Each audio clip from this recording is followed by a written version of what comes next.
Come in, come in. Welcome. Welcome. Happy Tuesday night. Happy Tuesday night, Deb. How are you? I'm doing great. Is it Tuesday? I thought it was Monday. It's Tuesday. Well, it's Tuesday night. Oh my God, I don't even know what day it is anymore. It's okay. That's okay.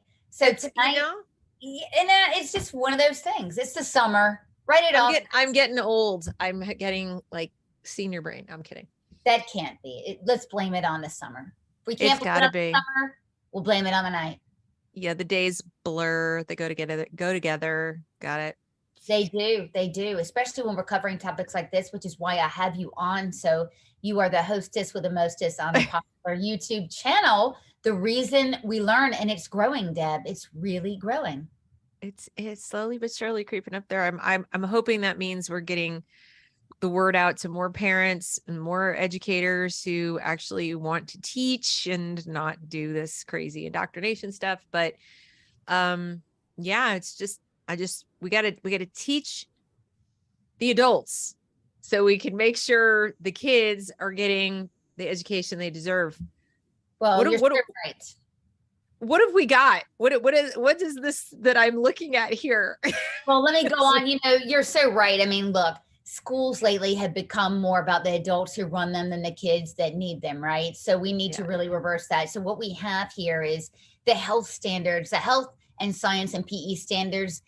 In May, the DPI got the go ahead, the red light, is it the checkered flag or is it the green light? The green Green light. Yeah. light and the checkered flag, I think, yes, to go ahead and start writing these health curriculum standards. And if past is prologue, we know and understand from the social studies standards debacle that it's an election year and it's the summer. That means all the legislators are gone, the budget's been passed, and everybody's feverishly working on their campaigns. And this crap will be passed in the dark of night. But alas, Education First Alliance, your friends here, put a monkey wrench into the works. We wrote in June 15 that, hey, wait a minute, look who's going to remake these standards. Ellen Isink. She is a huge, huge fan of LGBTQ gender ideology. Check her out. This is way back. What you're looking at, Deb, is way back in 2015, before the gingerbread person was injected to the bloodstream of all of our public schools here in North Carolina and the gender unicorn. Guess who was first to roll this out? You're gonna tell me I can't guess. You're damn right I am. Ellen Ising. So Mhm.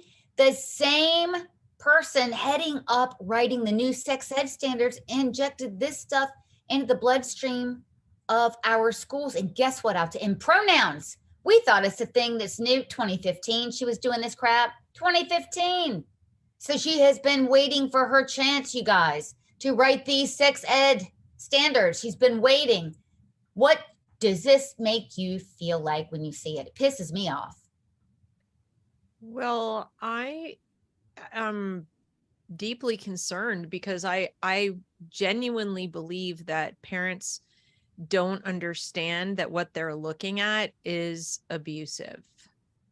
It's not being kind, it's not being compassionate, it is quite literally an attempt to ideologically groom children away from their families and towards a mindset that focuses them outward on others, on the group, on government, on things outside themselves. But the reason that they're so focused on all of this gender and sexuality is that it strikes at the core of who a child thinks they are. And one of the ways that you can install new thoughts and worldviews and, theories of man is to fracture what is.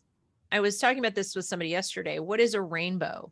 A rainbow is what happens when you take the whole white light, just whole, and it gets, fractured or, fragmented by beads of water in the air.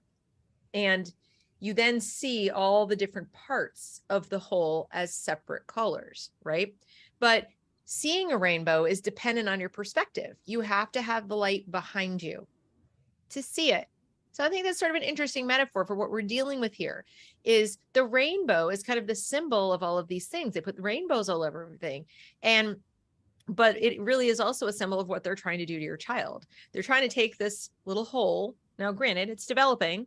Brand new little kid, 6-year-old, 7-year-old goes into kindergarten, and they want to break it into its component parts as quickly as possible and have the child question and begin to have doubts about who they thought they were and where did they get the belief about who they were before they entered school. They got it from mom and dad. They were a son, they were a daughter, they were a boy, they were a girl. That's really it. That's kind of all they were. They didn't have labels even. That was just who they were. They don't have a really big, expansive vocabulary for other kinds of identity markers. And by that, I don't mean labels of immutable characteristics. I mean, things like, I like to play golf, or, my favorite thing is sewing. And these are labels, not identity things. So we take the kid and we immediately tell them, what are your pronouns, or what gender do you identify as? But they don't even know what identify means. They don't know what any of this means. And right away, they start thinking like, well, maybe mom and dad were wrong. They don't articulate this. They don't go home and say, were you wrong? They just start thinking like, oh, you mean I can be anything I want? We're talking about kids who believe in the tooth fairy and Santa Claus. So they may not even think to question this. Teacher, when you take your kid to school, first day, you don't say, no, be very, very careful. The people in there might lie to you. They might tell you a bunch of stuff that's totally not true. They might try to manipulate you and break you apart in little pieces. They can rebuild you the way they want you to be. And they might even bully you into doing to make you feel really shameful if you disagree with them. So, don't listen to them. We don't say that. We say, listen to the teacher, be good, do your lessons. I'll see you later. Have a great time.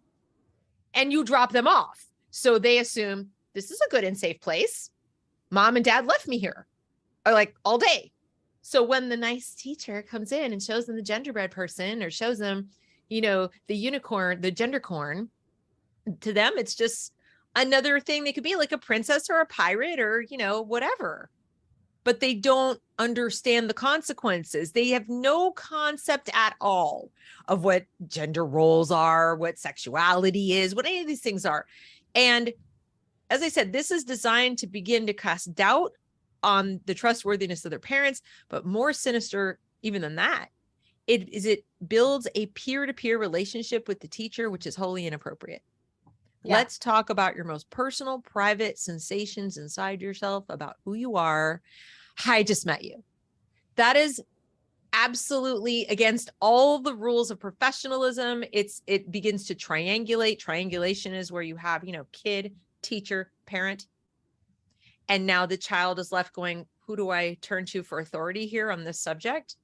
So if you're a parent who's like, no, I believe in the sex binary and I want my kid to, grow up being who they decide they want to be, no outside influences, like nobody else telling them what's cool and hip and whatever. And that might put you at odds. It will put you at odds now with the teacher, who's going to let them believe that you're backwards, you're old fashioned, you're closed-minded, you're a bigot, you're a hater.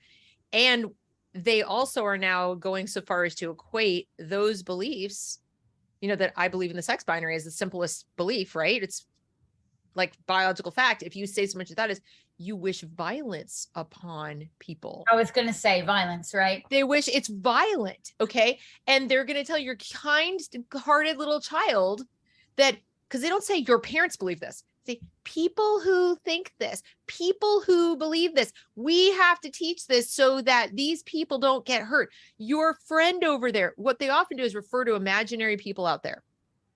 Trans kids, they'll talk about, or trans people out there are getting hurt. It's violent. We have to teach acceptance and understanding and love. So if they go home and they say, I learned that we read this book and it's so great. And the parent says, well, I don't know, or they, wince or whatever. Are you against them? Are you a violent person? Do you want to hurt them? So you see the triangle.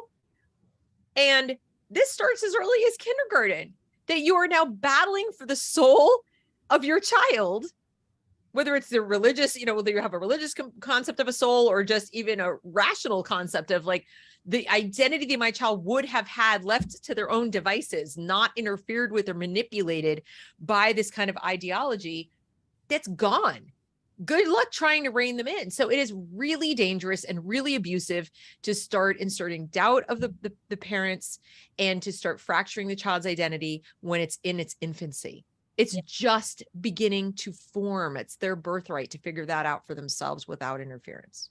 Right. Not only that, look, when you're talking about confusing someone on their identity, you're talking about bringing on psychopathy. So when you have something called borderline personality disorder, that is when the identity doesn't fully form and people grow up and they don't know who they are. And by the way, the suicide rate is off the charts for patients like that. I did my internship at McLean Hospital. That's up in Boston. Girl Interrupted. You've all seen that. Well, I did my internship and specialized in working with bipolar patients, really the hardest patients to treat, very recalcitrant to treat them. And that's just the behavioral problem. That's a behavioral problem that you can, with a lot of work, guys, a lot of work, change. But you're talking about malignant narcissism, which is a combination of psychopathy as well as narcissism. Very, very difficult. And you never really heal from that. In addition to, now we're learning that schizophrenia is also a shattered self, as well as bipolar. So we already know those things. And so if that is true, then it is malpractice of the highest order for teachers to do this.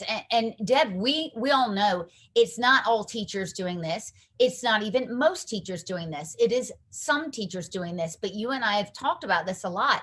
Even if it's 10% of teachers, we cannot afford the catastrophic results of that. I mean, 10% of the teachers in North Carolina is 150 teachers. I'm not good at math. 150 times 30 is what? Yeah, but I would disagree that it's only a few. I mean, let's take Charlotte Mecklenburg, for example, where I live. Okay. It is the standard in CMS schools to use the gender corn. So it's not like some unique thing. It's what's done. Do they hammer it in? I mean, I don't want to split hairs with you. I work with a lot of teachers. To be fair, we have a lot of teachers in this group. And so I may have a bias, right? Because almost half of our group happens to be teachers who don't like this crap, but I may have a bias. And so now, but what I can tell you, what I will agree with you on is this: we are at an inflection point for this reason, guys. This is the subject of tonight's conversation. The sex ed standards are about to change, and I'm 90% sure it will not be for the better. I'll talk about that in a minute. Number one. Number two, we are losing good teachers that have been on board for 5, 10, 15 years who would never try this crap. And three, the teachers that are coming out of these teacher colleges, you're right, Deb, they will absolutely be in lockstep with this. So let's back it up. Let's talk about these standards. So the standards in general, let me tell you how it works from the top down. We have 12 academic standards, and I'm not quite right on this, I think every 6 years or so, they are remade. So they are rewritten. And the way the process works is this: the DPI inside of it has, of course, it's led by Catherine Truitt, who's a superintendent, but it's got departments, and every department has a head. So in this case, it's Ellen Essick, and she is in charge of rounding up the folks to write these standards. So the standards will be written. So Ellen will choose the people that she wants to write the standards. That process is already in. Perfunctorily, the DPI reaches out to parents and says, or the public, and says, hey, we're going to be doing this. You need to weigh in on it. So we had EFA sent 212 people to fill out surveys. And I know a lot of good organizations from all over the state did as well, and kind of raised our fist in the air and said, no, hell no, we're not going to take this transgender grooming. Thank you, but no, thank you. So we already have this grooming that's coming into the classroom via something called social emotional learning. It's in all 12 academic standards right now. So Deb, what we're talking about is something on top of that. And what the left is pushing for, what Ellen Essick is pushing for, is something called comprehensive sex ed, which teaches kids in middle school up stuff like porn literacy, where they're actually looking at porn, and the thesis is, well, they're going to do it anyway, so you may as well do it with them. Kid you not. And the other part of it is in every single course, all 12 subjects, injecting sex ed, like I just showed you. So if kids are too young to talk about it, Deb, they're going to show the gender unicorn and the gingerbread man. So this is where we are. Well, and the thing that people need to understand, James Lindsay talks about this all the time, is that there's something called a generative ideas. And this is how the teachers who are activist teachers, the educators above them and the administrators above them who like this stuff, this is how they get it into the classroom, even around the teachers who don't like it and around the parents. Let's say one of your teachers who you like and is a good teacher puts up, doesn't want to do this or tries to avoid it as best they can. But there are posters in the hallways or posters in the library, a book collection in the library that has all kinds of little trans picture books and pro gender theory picture books and stuff like that. Kids go to the library for, resource time, and the librarian reads something, or the books are on prominent display. The gender corn is a poster, etc. Kid comes back to the classroom talking about it. Kids are talking about it. Kids have questions. Kids start asking questions of the teacher. What about this? What gender are you? What do you do? What do you do? Blah, blah, blah. Now the teacher's in the unenviable position of having to, kind of not talk about it or not respond to their questions. And I mean, how many teachers want to turn, a blind eye to kids' questions? So sometimes even the most well-meaning teachers will really struggle or try to kind of answer these questions, and they can't step on the toes of the activists. They'll get in trouble. They don't want to step on the toes of the parents. They'll get in trouble. They don't want to look at this little kid going, what is this? I don't get it. We're going to go like, I have a friend who's trans and my brother, whatever. And they're now like fielding all these topics that make them intensely uncomfortable. And they've got to make a choice. Do I keep my job and I go ahead and I do my best to take the party line? Do I leave? What do I do? Then you have the teachers who are innocent in the sense that they don't understand that this is bad. Like they're not necessarily on board with the let's fracture the, let's face it, there's a teeny tiny percentage of people who understand what I was talking about and who agree with that. That's like, Klaus Schwab and stuff. Okay. I'm talking about the average person just has never really thought about it or hasn't been taught any of this stuff at all. So they're shown this is important. We got to prevent suicide. We got to prevent them from, they're going to hear it anyway. They're going to see it anyway. It's going to be in entertainment. It's going to be on their phone. It's going to be here and there and everywhere. So we have to be ready to answer their questions. We have to accept them. But it's not that the kids are coming in with the ideas. It's not that the kids are coming in with, gender, whatever it is. It's that the generative ideas are stuck in their faces everywhere. Again, by people who don't even realize what they're doing half the time. They think they're responding, but they're not responding. They are generating. Then the kids ask questions. Then the teachers say, see, the kids have questions. Parents, what do you want us to do? We have to answer the questions. And now, of course, they have ready-made curricula to answer the questions along the lines of this is normal, when the parents are going, but this is not normal. So it's a real problem for teachers who don't like it and know better. Teachers who just don't even know better, but they're like, I'll do it. Okay. Like they're not malicious. They're just, okay, this is what we do. This is the standard of the health program or the, whatever it is. This is important for them to develop their identities. And the younger they are, the more on board they are. They genuinely believe they're doing good. And some of the worst, absolutely worst things that have ever been done to people have been done by people who thought they were helping. Yeah, absolutely. We know that in history. Yeah. So that's what's going on. They're teaching the kids to question their individual perceptions of reality and their parents. Then they're attaching these like new group identity labels to them. And then what they do through the SEL lessons is then when the kid has all these labels, then they attach higher value to the group labels. Yeah. So you're being a virtuous person equals I tolerate, I'm accepting, I'm celebrating this stuff. Now I'm a good person. I'm a good kid. I have empathy, right? They're weaponizing empathy. If I don't, even if I'm reticent, even if I'm hesitant, even if I'm like this, well, now we have work to do, don't we, on your empathy. You need to feel other people's feelings and accept their lived experiences, blah, blah, blah. So the gender thing is, some people think that it's because, there's all these people who want to, with the kids. I really think, and I think James would agree with me, well, there are those people, but those people are everywhere. I mean, those people are any place there are children, there they are. But it's really more that it's one of the fastest, easiest ways to get very young children to question who they are and what they are and start looking for answers outside themselves to assuage the confusion. Outside their household, their household and their family unit, which is why it's the quickest way to break up the family. Look, we've often talked about this is not the government's job to teach a child their identity. Although we in this state have been doing it since 2020, we've been working very hard. We've been out in the front lines saying, get rid of this social emotional learning. And, you know, Catherine Truitt thinks it's the best thing since sliced bread.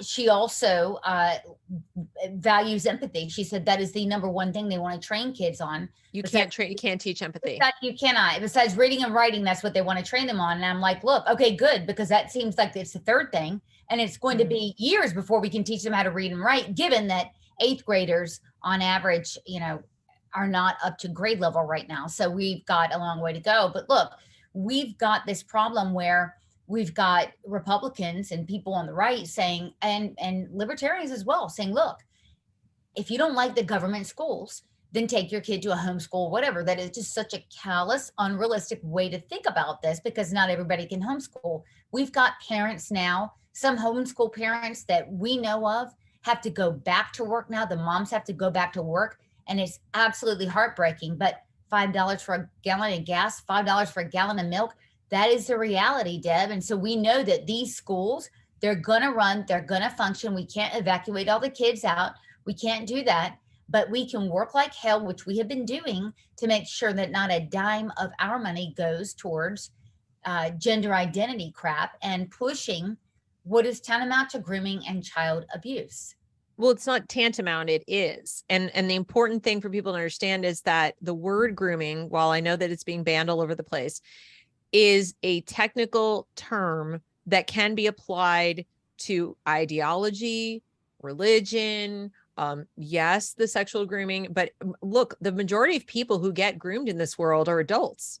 They're getting groomed by con artists, people who catfish, they're groomed for relationships, for financial exploitation, etc. So it's not describing specifically a kind of person. It has nothing to do with LGBT.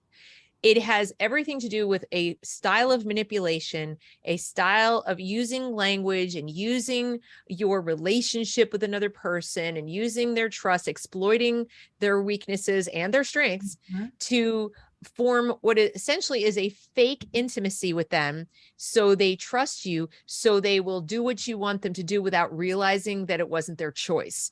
That is, and then you can legitimately claim with plausible deniability that, well, they chose it. I didn't make them, they chose it. Okay. So that's how a lot of con artists get away with what they do, and snake oil salesmen, things like that. But it's because they groomed their marks. Okay. Ideological grooming is extraordinarily common. Cults do it, Scientology, everything. So when people hear it and they go, oh my God, you can't say that, that's like, it's a slur, whatever. It's like, I'm describing a process and it has certain stages. Love bombing is the first one.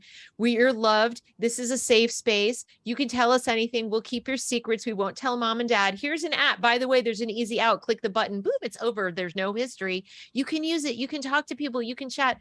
There are schools out there that are giving out the Trevor Project forum, where children are chatting with adults and parents don't even know it. So I'm sorry, what else do you call this process? Even if they never lay hands on the kid, this is a young mind, a young and forming identity, a young forming person who is really naive and wants to please, especially people in authority.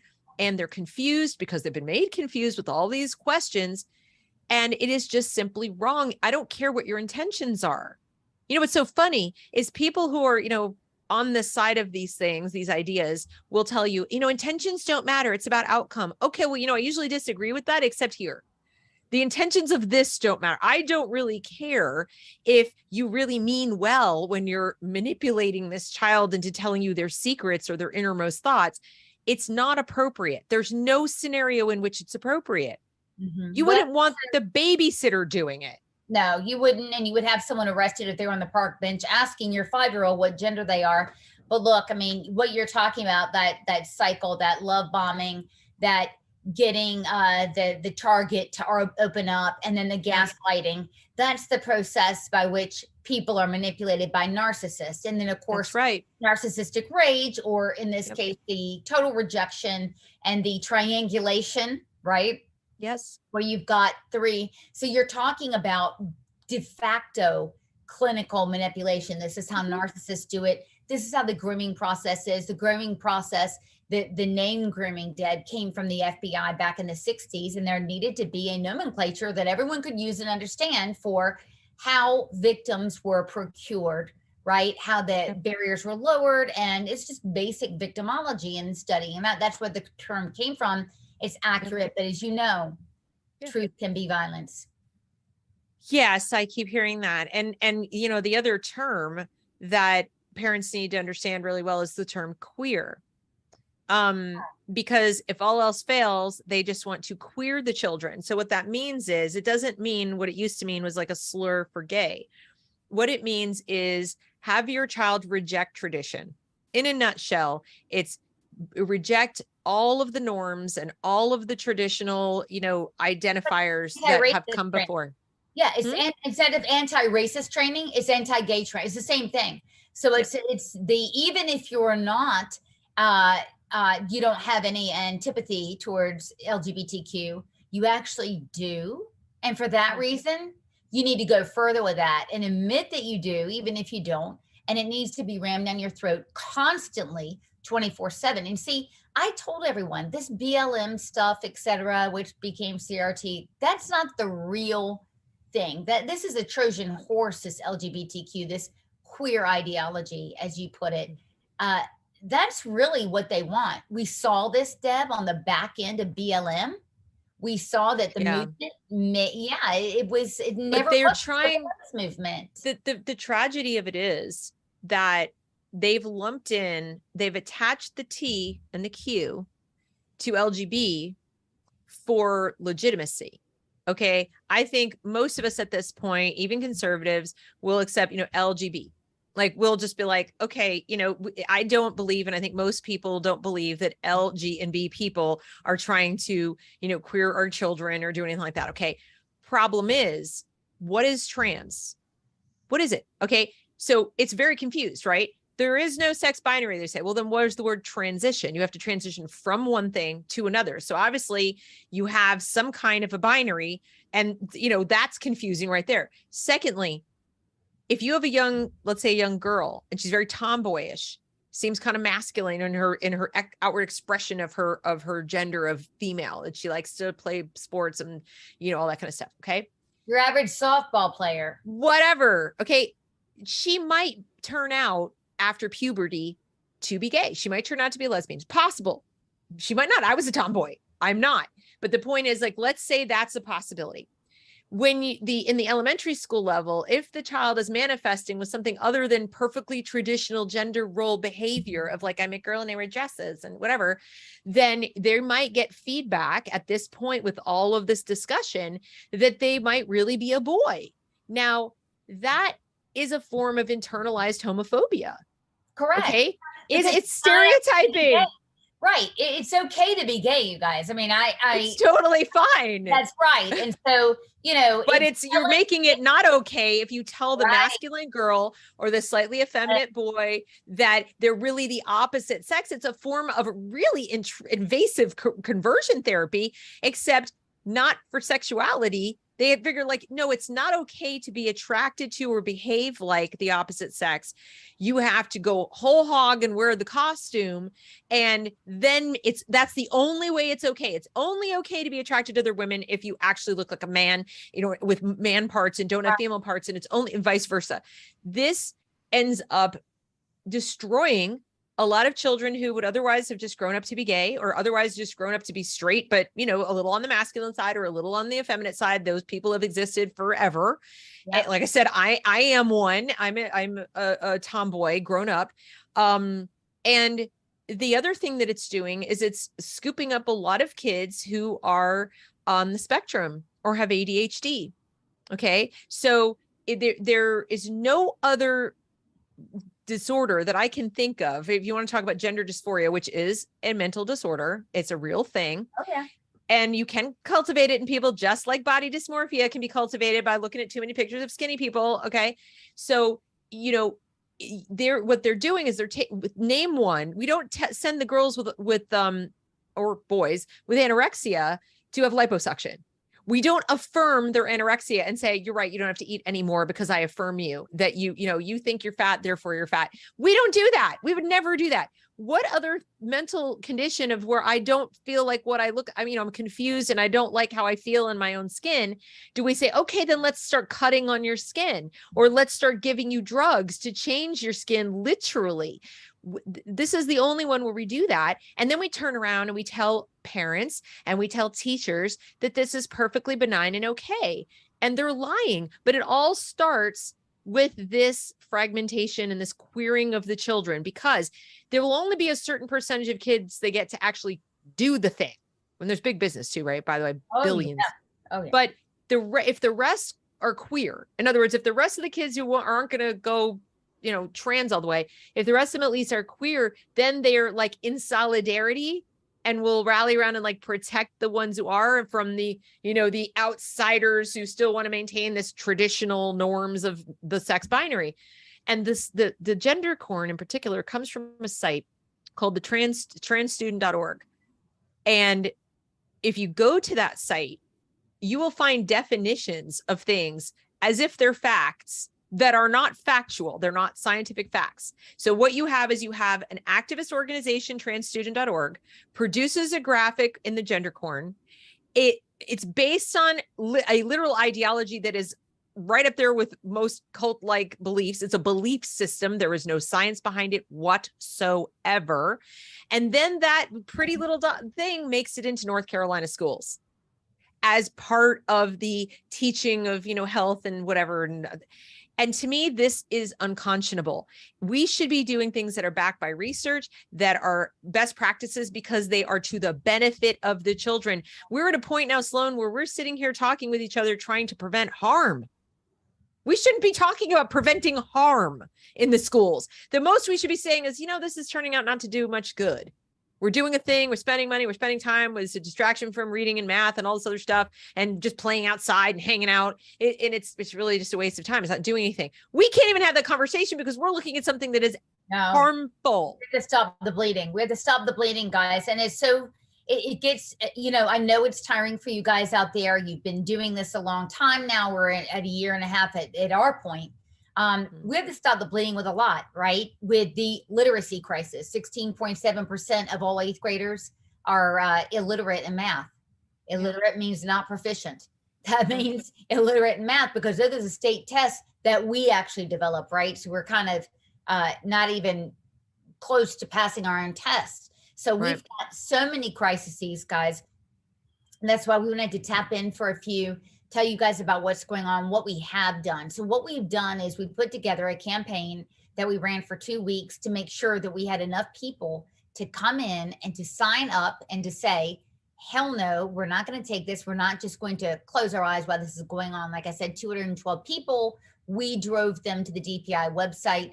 They filled out, and if you're one of them, thank you very much. They took the 20 minutes it took really to send in a questionnaire.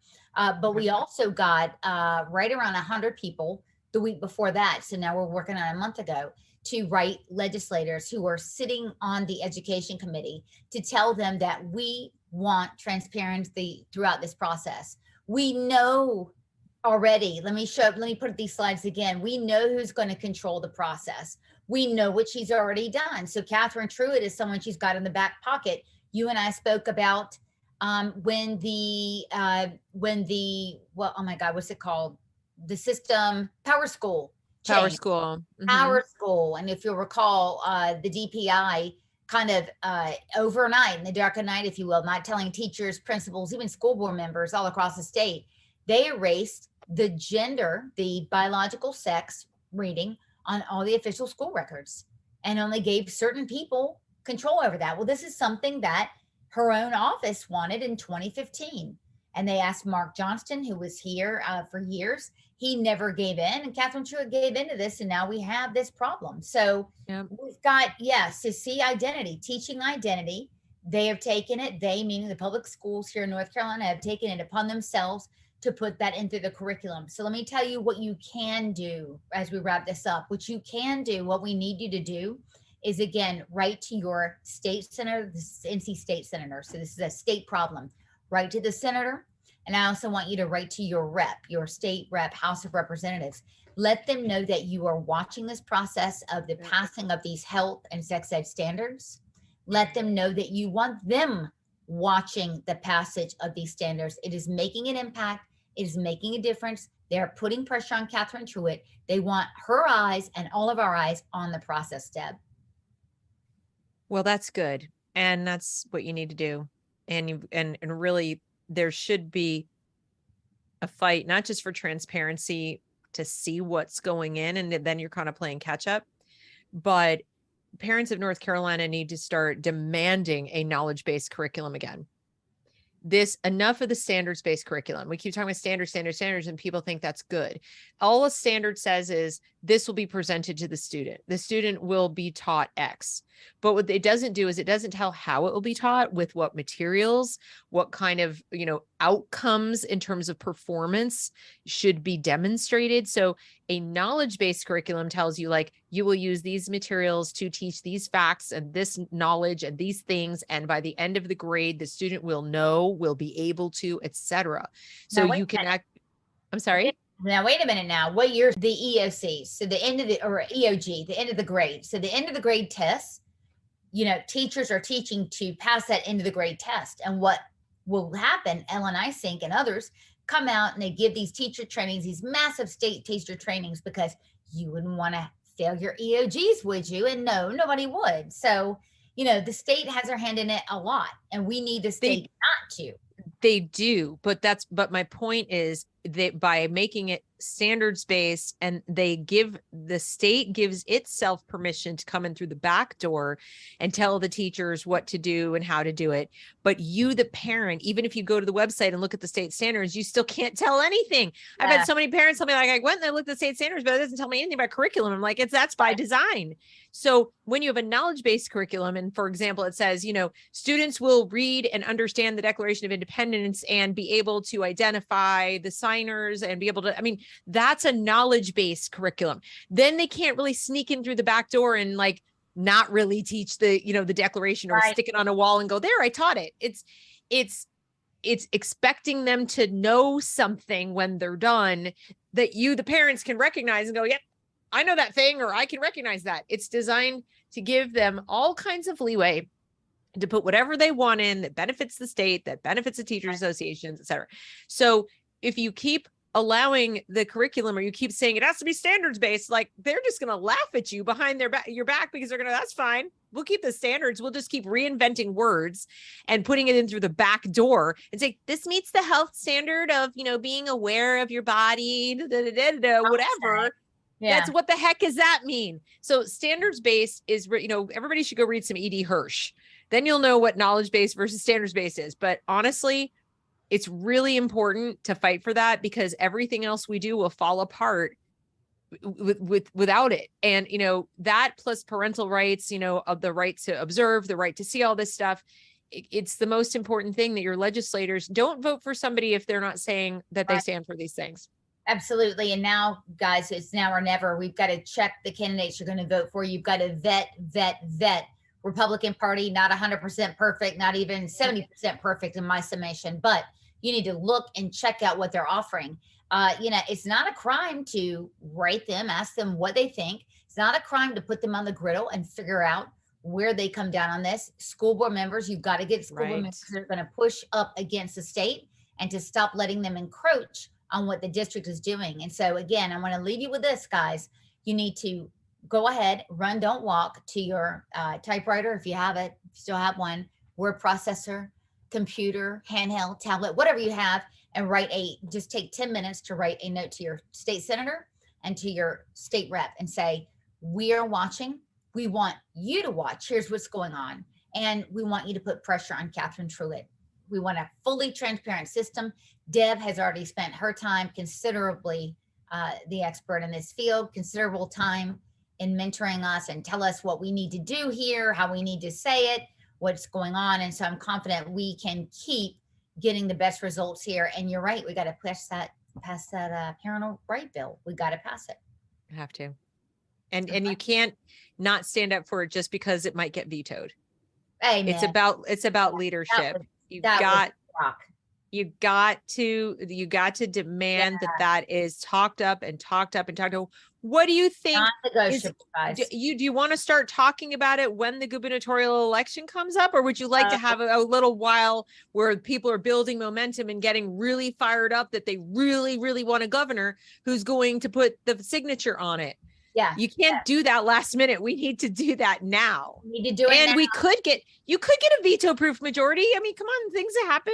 Absolutely. And we're predicting to get that. So we need to put the right butts in the right seat this year coming up in November. So Deb, thank you very much for coming on. You're welcome. Guys, thank you very much for tuning in. You already have your marching orders, and we'll see you again tomorrow night. We're going to have Sandy Moyer on, and we're going to talk about some of these NGOs, some of these nonprofits, some of these for-profits that are coming in to our schools. They are offering these curriculums that are very divisive. They're not things we want, and how they're getting around the parents and what we need to do about it. Moreover, what we need to ask our school board members to do about it. So, yes. All right. Good night, all. Have a wonderful